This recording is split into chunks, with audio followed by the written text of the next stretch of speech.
নমস্কাৰ বন্ধুসকল, প্ৰীতি সৱৰ্ল্ডলৈ আপোনালোকক স্বাগতম জনাইছোঁ। গৰমৰ দিনত দুপৰীয়া আহাৰত বনাব পৰা টেঙা আঞ্জা এখনৰ ৰেচিপি লৈ আহিছোঁ আজি আপোনালোকলৈ। ঢেকীয়া শাক আৰু ঔটেঙাৰ লগত মচুৰ দাইলৰ বৰ দি বনোৱা এখন টেঙা আঞ্জা আনিছোঁ। গৰমত টেঙা আঞ্জা এখন ভাতৰ লগত থাকিলে নিৰামিষ হ'লেও বৰ ধুনীয়াকৈ খাব পাৰি, নহয়নে? তাতে ঢেকীয়া শাক বেয়া পোৱা মানুহ চাগে নোলাবই। আৰু ঢেকীয়া শাক সহজলভ্যও হয়, লগতে গৰমৰ দিনত ঔটেঙাও পোৱা যায়। গতিকে আজি ঢেকীয়া শাক আৰু ঔটেঙা দি এখন ধুনীয়া নিৰামিষ আঞ্জা ৰান্ধো আহক। আৰু নিৰামিষ বুলি ক'লে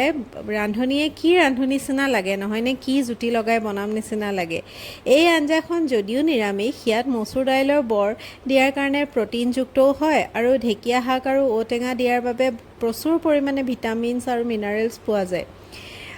নিউট্ৰিয়েণ্টছ বহুত আছে। আৰু ঢেকীয়া শাক হাৰ্টৰ অসুখ আৰু ডায়েবেটিছ ৰোগীৰ কাৰণে খুব বেছি উপযোগী। লগতে আকৌ ঔটেঙাত ভিটামিন চি, এ, বি কমপ্লেক্স, পটাছিয়াম আৰু এণ্টিঅক্সিডেণ্ট আছে, যাৰ বাবে ঔটেঙাত বহুত বেছি হেল্থ বেনিফিট আছে। আৰু এই আঞ্জাখনত মা মছলাও একো দিয়া নহয়। গতিকে আহকচোন আজি এখন হেল্ডি আৰু টেষ্টি তৰকাৰী ৰান্ধো। প্ৰথমে মই মচুৰ দাইলৰ বৰ বনাবলৈ মচুৰ দাইল অলপমান লৈ লৈছোঁ আৰু অলপ সময় একাপ পানী দি পেলাই মই এই মচুৰ দাইলখিনি তিয়াই থৈ দিম, অলপ সময় ফুলিবলৈ দিম। দুটা পিঁয়াজ লৈছোঁ আৰু পিঁয়াজ দুটা বাকলি গুচাই মই এতিয়া মিহি মিহিকৈ কাটি লৈছোঁ। আৰু দুটা পিঁয়াজ লৈছোঁ কাৰণ অলপমান মই মচুৰ দাইলৰ বৰৰ লগত বৰ যেতিয়া বনাম তেতিয়া পিঁয়াজ দিম আৰু অকণমান পিঁয়াজ দিম এই আঞ্জাখন বনাওঁতে, সেইকাৰণে দুটা লৈছোঁ আৰু মিহি মিহিকৈ এনেদৰে কাটি লৈছোঁ। পিঁয়াজখিনি মিহি মিহিকৈ কাটি হোৱাৰ পিছত মই কেইফুটামান নহৰু গুচাই লৈছোঁ আৰু আদা অকণমান গুচাই লৈছোঁ। আৰু নহৰু আৰু আদা মই এই মচুৰ দাইলৰ যেতিয়া মিক্সিত পিচিম তেতিয়াতে মই এই নহৰু আৰু আদাখিনি তাতে দি দিম। এতিয়া এটা ঔটেঙা লৈছোঁ। ঔটেঙাটো মোৰ বেছি পকা নহয়, অকণমান কোমলীয়া, সেইকাৰণে মই গোটেইটো ঔটেঙাই ব্যৱহাৰ কৰিম, কাৰণ কি বহুত বেছি টেঙা নহ'ব। আৰু ঔটেঙাটো বাকলি মানে বাহিৰৰ বাকলিটো মই ব্যৱহাৰ কৰিম, কাৰণ কি কোমলীয়া হয় আৰু অকল ভিতৰৰ গুটি অংশখিনি পেলাই দিম, বাকীখিনি সৰু সৰুকৈ কাটি ল'ম। আপোনালোকৰ নিজৰ সুবিধামতে কাটি ল'লেই হ'ব। আৰু যদি ঔটেঙাটো খুব মানে ৰস থকা পকা হয় তেতিয়াহ'লে কমকৈ ল'ব, কাৰণ কি টেঙা বেছি হৈ যাব পাৰে। মোৰতো দেখিছেই নহয় অলপ কোমলীয়া, সেইকাৰণে মই গোটেই ঔটেঙাটোৱেই ব্যৱহাৰ কৰিম।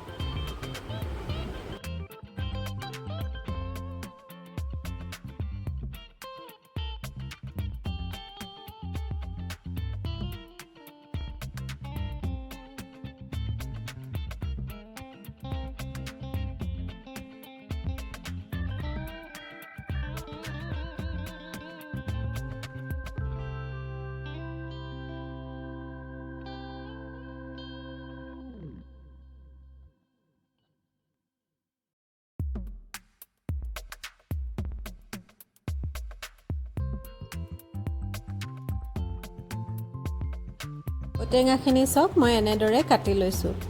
এতিয়া মচুৰ দাইলখিনি ভালদৰে তিয়াই থোৱা আছিলে যে ভালদৰে ধুই আনিছোঁ, এয়া ফুলি গ'ল। এতিয়া মই ইয়াতে নহৰু আৰু আদা দিম আৰু অকণমান নিমখ দি এই মচুৰ দাইলখিনি মই এতিয়া পিচি ল'ম। যদি পতা থাকে তেতিয়াহ'লে পিচিও ল'ব পাৰে, আৰু মোৰ পতা নাই সেইকাৰণে মই মিক্সিতে এইখিনি গ্ৰাইণ্ড কৰি লওঁ। আৰু নিমখটো পিছত দিলেও হ'ব আৰু লগতে দি দিলেও হয়। মই লগতে দি দিম, আৰু তেতিয়া লগত দিলে কি হয় আপোনাৰ গোটেইখিনিত একেলগে লাগি যায়। আৰু এতিয়া মই মিক্সিটোলৈ লৈ লৈছোঁ গোটেইখিনি, আৰু পানী বেলেগকৈ আৰু নিদিওঁ, লাহে লাহেকৈ মই এইখিনি ইয়াতে যিমানকণ পানী আছে সেইকণেই গ্ৰাইণ্ড কৰি আনিম।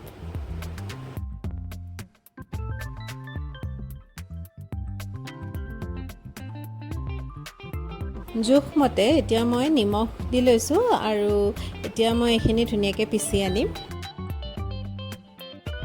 একমুঠি ঢেকীয়া আনিছিলোঁ বজাৰৰ পৰা আৰু ঢেকীয়াখিনি ধুনীয়াকৈ বাছি লৈ কাটি ধুই আনিছোঁ আৰু ঢেকীয়া এইটো জোখত কাটিলেই হ'ল বা হাতেদি ভাঙি ল'লেও হ'ব কোমলীয়া যিহেতু ঢেকীয়া ঠাৰিবিলাক ধুনীয়াকৈ ভাং খাই যায় ইমানটো জোখত কাটি লৈছোঁ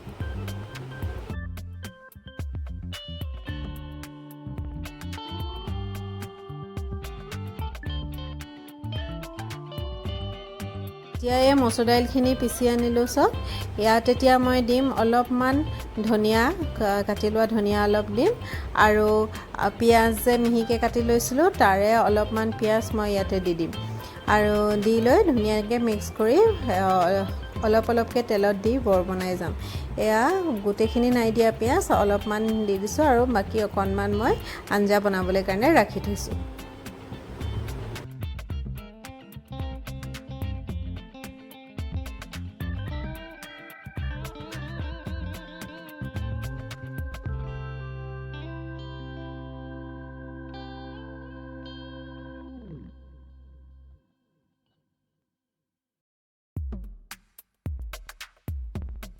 কেৰাহী এখন এতিয়া গেছত উঠাই দিছোঁ আৰু গেছৰ ফ্লেমটো অন কৰি গৰম হোৱাৰ পিছত 2 চামুচমানৰ জোখাৰে মই মিঠাতেল লৈছোঁ কাৰণ বৰখিনি ভাজিব লাগিব নহয় এনেই ইমান তেল নালাগে কিন্তু বৰ ভাজিবলৈ অলপমান তেল লাগিব বেছি নালাগে অলপমান হ'লেই হ'ব এয়া মই 2 চামুচৰ জোখাৰে মিঠাতেল লৈছোঁ আৰু তেলখিনি গৰম হ'লে মই ইয়াতে সৰু সৰুকৈ চামুচৰ সহায়ত মই বৰখিনি দি যাম তেল গৰম হ'ল এতিয়া মই চামুচখনৰ সহায়ত সৰু সৰুকৈ বৰবিলাক তেলত দি গৈছোঁ আৰু প্ৰথমতে তলখিনি ধুনীয়াকৈ ফ্ৰাই হ'বলৈ দিম তাৰপিছত ওলোটাই দিম এয়া বৰ বনাবলৈ চবেই জানেই তথাপিও কৈ দিছোঁ আৰু কেৰাহীখনৰ তলৰ পৰ্চনটো ডাঙৰ মেল খাই যোৱাৰ কাৰণে মোৰ কেইবাটাও বৰ একেলগে দিব পাৰিছোঁ আৰু তেনেকৈ কৰিলে তেলো বহুত কম লাগে আৰু একেবাৰতে কেইবাটাও বৰ বনাব পাৰি এয়া মই গোটেইখিনি বৰ একেলগে দি লৈছোঁ যিমানলৈকে হয় আৰু তাৰপিছত মই বাকীখিনি পিছৰ বাৰত দিম এয়া বৰখিনি মই তাৰপিছত ইলুটি হিলুটি কৰি ভাজি ল'ম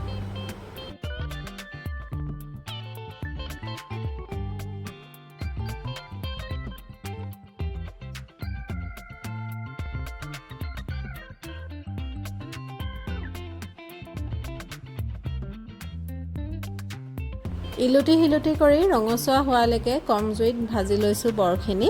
আৰু হৈ গ'লত মই এয়া বৰখিনি তেলৰ পৰা উঠাই লৈছোঁ বাকীখিনি বৰো মই এইখিনি তেলতে এনেকৈ একেধৰণে ভাজি ল'ম আৰু তাৰপিছত মই একেখিনি তেলতে আঞ্জাখন বনাম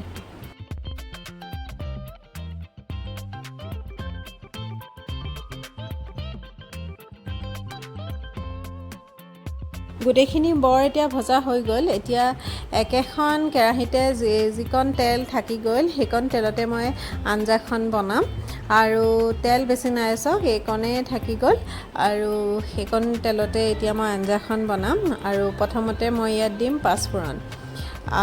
পাঁচফোৰণটো দি অলপমান মই ফুটিবলৈ দিম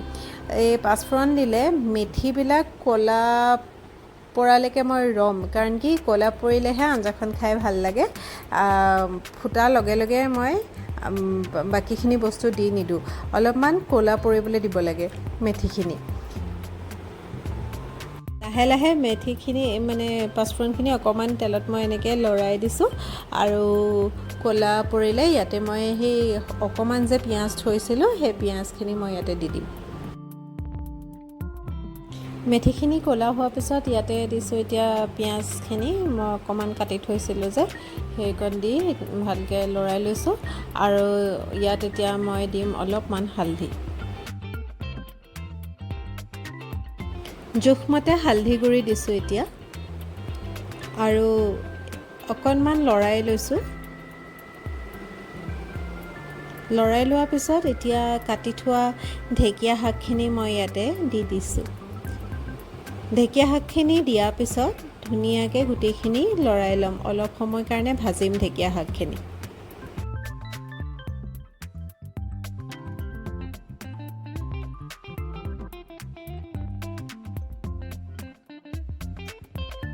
গেছটো হাই কৰিয়ে অলপমান সময় মই ভাজি লৈছোঁ ঢেকীয়া শাকখিনি আৰু এতিয়া ইয়াতে দিম মই জোখমতে নিমখটো একেবাৰতে দি দিছোঁ অলপ বেছি দিছোঁ কাৰণ কি মই আঞ্জাখন জুলীয়া কৰিম সেইকাৰণে 1 চামুচ নিমখ দিছোঁ আপোনালোকৰ নিজৰ জোখমতে নিমখ ল'ব আৰু যদি কম হয় পিছতো আঞ্জাখন টেষ্ট কৰি পেলাই নিমখ দিব পাৰিব এতিয়া মই এই নিমখখিনি ধুনীয়াকৈ আকৌ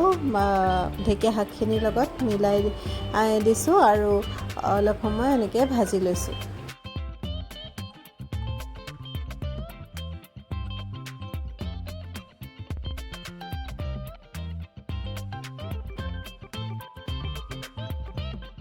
অলপমান ঢেকীয়া শাকখিনি ভজাৰ পিছতে মই ইয়াত এতিয়া কাটি থোৱা ঔটেঙাখিনি দি দিম আৰু অলপ সময়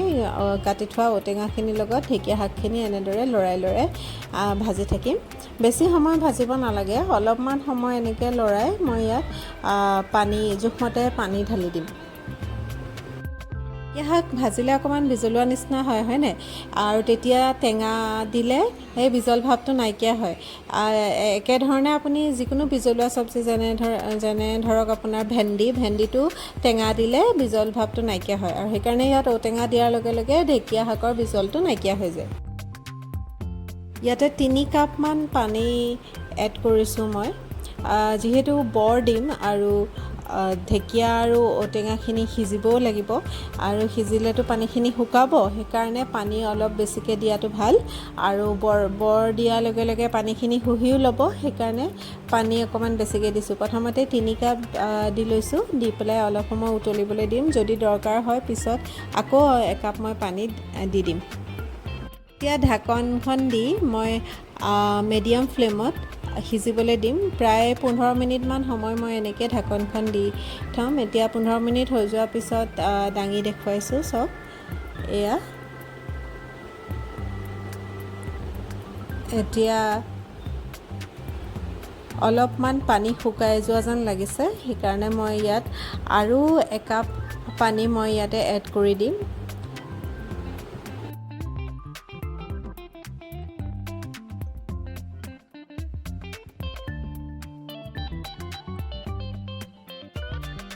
আৰু 1 কাপ পানী এড কৰি পেলাই মই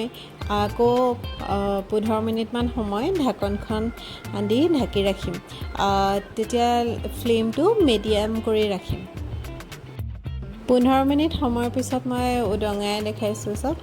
জোলখিনি ডাঠ হৈ আহিছে আৰু লগতে ঔটেঙাখিনিও ধুনীয়াকৈ সিজিলে আৰু এয়া চাওক এনেকৈ দিলে ভাং খাই গৈছে ধুনীয়াকৈ আৰু ঔটেঙা সিজিলে যিহেতু টেঙা ধুনীয়াকৈ ওলাই গৈছে আঞ্জাখনলৈ এতিয়া ইয়াত মই যদি ঔটেঙাটো পকা লয় তেতিয়া অলপ থেতেলিয়াই দিলে আৰু বেছি টেঙা ওলায় কিন্তু মোৰ যিহেতু ঔটেঙাটো কুমলীয়া সেইকাৰণে মই এনেকৈ অকল কাটিয়ে দি দিছোঁ থেতেলাই লোৱা নাই আৰু এতিয়া মই ইয়াতে বৰখিনি এড কৰি দিম আৰু বৰখিনি এড কৰি মই অলপ সময় আকৌ উতলিবলৈ দিম বৰত আপোনালোকে যদি জ্বলা খায় তেতিয়াহ'লে জলকীয়া দিবও পাৰে বনোৱা সময়ত মই দিয়া নাই যিহেতু মোৰ অকণমানি ছোৱালীজনীয়ে বৰ খাই খুব ভাল পায় সেইকাৰণে দিয়া নাই আৰু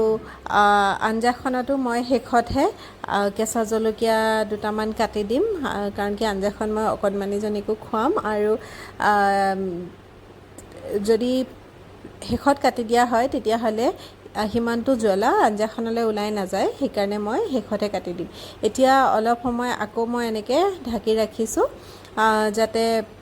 ধুনীয়াকৈ বৰখিনিলে আঞ্জাখনৰ ৰসটো সোমাই যায় 5 মিনিটমান সময় মই এনেদৰে ঢাকি ৰাখিম 5 মিনিটৰ পিছত এতিয়া মই উদঙাই দেখুৱাইছোঁ আৰু এয়া আমাৰ আজিৰ আঞ্জাখন ৰেডি হৈ গ'ল এতিয়া 2টা কেঁচা জলকীয়া ওপৰৰ পৰা কাটি দিছোঁ আৰু কেঁচা জলকীয়াকেইটা মোৰ ঘৰতে বাৰীত লগা জ্বলা ইমান নাই আৰু চব বৰ বনাওঁতেও আপোনালোকে জলকীয়া ইউজ কৰিব পাৰে মই দিয়া নাই কাৰণ কি মোৰ অকণমানি ছোৱালীজনীয়ে বৰ খাই খুব ভাল পায় আৰু আঞ্জাখনো তাই খাব সেইকাৰণে মই শেষতহে দিছোঁ জলকীয়া আপোনালোকে আগতেই দিব পাৰে আৰু বৰটো বনাওঁতেও দিব পাৰে জলকীয়া আৰু এতিয়া মই অকণমান সময় লৰাই এনেকৈ অফ কৰি দিছোঁ কাৰণ কি অলপমান সময় আগত দিলে খুব ধুনীয়া এটা সুগন্ধ আহে কেঁচা জলকীয়াৰ সেইকাৰণে 1 মিনিটমানৰ আগত দি লৰাই মই এনেকৈ অফ কৰি দিছোঁ আৰু এয়া আজিৰ আঞ্জাখন ৰেডি হৈ গ'ল ঢেকীয়া শাক আৰু ঔটেঙাৰ লগত মচুৰ দাইলৰ বৰ দি বনোৱা এখন টেঙা আঞ্জা আৰু ওপৰৰ পৰা দেখাইছোঁ অফ কৰিয়ে এই আঞ্জাখন থাকিলে মাছ মাংসলৈ মনত নপৰে আৰু হয়নে নহয় বাৰু টেঙা আঞ্জা আৰু নিৰামিষ আহাৰত এনেকুৱা এখন আঞ্জা থাকিলে মাছ মাংসয়েও ইয়াৰ লগ নাপায় মানে এনেকুৱা ধুনীয়া হয় এবাৰ বনাই খাই চাব আৰু আজি এই আঞ্জাখনৰ লগত মই দুপৰীয়া ভাত সাজ কেনেকৈনো পৰিৱেশন কৰিলোঁ তাকেও অকণমান দেখুৱাইছোঁ অকণমান ভাত লৈছোঁ এনেকৈ বাতি এটাৰে ভাত লৈ লৈছোঁ থালখনত আৰু তাৰপিছত ইয়াত মই দিছোঁ এয়া ঢেকীয়া শাক আৰু ঔটেঙাৰ লগত মচুৰ দাইলৰ বৰ দি বনোৱা টেঙা আঞ্জাখন তাৰপিছত দিছোঁ কঁঠাল গুটি পিটিকা কঁঠাল গুটি খৰিচা পিঁয়াজ নিমখ তেল দি বনোৱা পিটিকা আৰু এয়া দুটা বৰ এনেকৈ দি দিছোঁ আৰু লগতে লৈছোঁ ড্ৰাইকৈ ভজা পটলৰ ভাজি আৰু লগত লৈছোঁ দাইল বনাইছোঁ অমিতা দি মচুৰ দাইল আৰু এটা কেঁচা জলকীয়া আৰু লগতে এখন পাপৰ আৰু এয়াই আজিৰ আমাৰ দুপৰীয়াৰ ভাত সাজ পৰিৱেশন কৰি দেখুৱালোঁ একদম নিৰামিষ যদিও খুব বেছি সোৱাদযুক্ত আৰু প্ৰটিনেৰে ভৰা প্ৰটিন ভিটামিন মিনাৰেল এণ্টিঅক্সিডেণ্ট সকলোখিনিয়ে আছে আৰু এয়া ভাত সাজেৰে আজি আপোনালোকৰ পৰা বিদায় লৈছোঁ ধন্যবাদ